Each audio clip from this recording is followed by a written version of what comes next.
I hope I say this the way I thought it. Okay.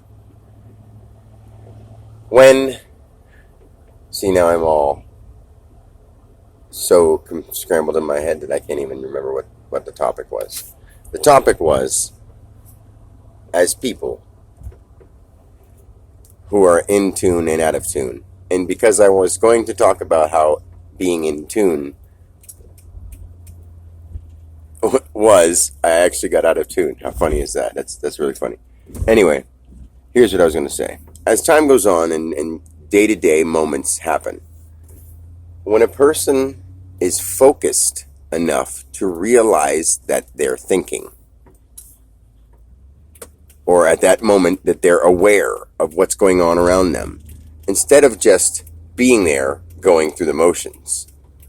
For example, like they're at work and they're just doing their job and walking around and doing their thing. Well, if they're consciously thinking about life and everything that's going on and interacting with the people, they're being a spiritual, hello, I'm right here, right now, and how are you? Instead of being like the robotic, welcome to Wendy's, just you say the same thing to every customer, you act the same way to every person. I mean, that could be your actual reaction, but there's a difference when you're consciously aware of what you're thinking and when you're just going through motions and just doing normal everyday stuff without anything in your mind.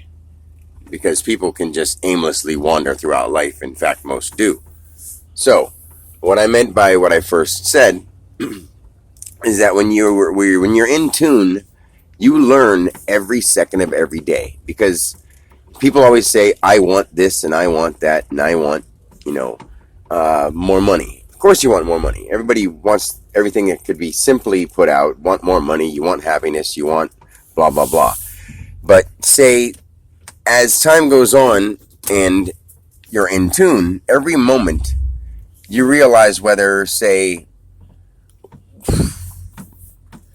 you're going a certain way driving and you tried a different way and it was quicker.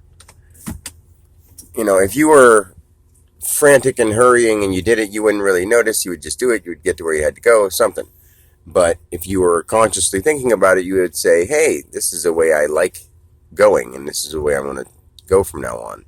This is a new direction I'm going to take.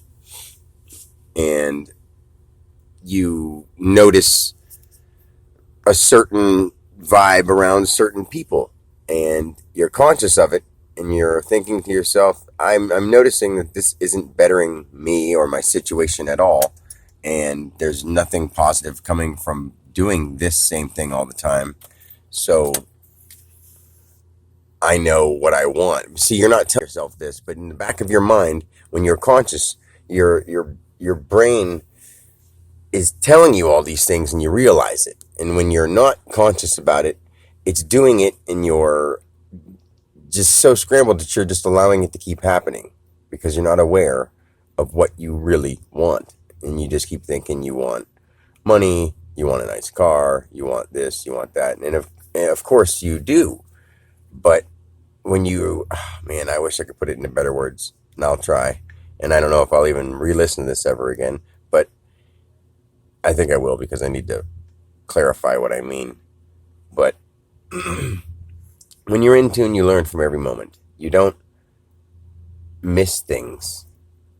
I don't miss things like I used to. I mean, sometimes I'm confused, and I don't mean confused, but just I'm off tune, and I'm thinking about other stuff, or I'm just going through the motions, or I'm thinking about something in the past, or missing Cindy, or blah, blah, blah. And you can do that in the here and now present moment, but there's a difference when you miss somebody and you're in the present moment and you're realizing that you're just missing them and you're still cool and you're still happy and you're whatever, instead of when you let something depress you or get you down or unhappy. And it's really just all a decision and a choice.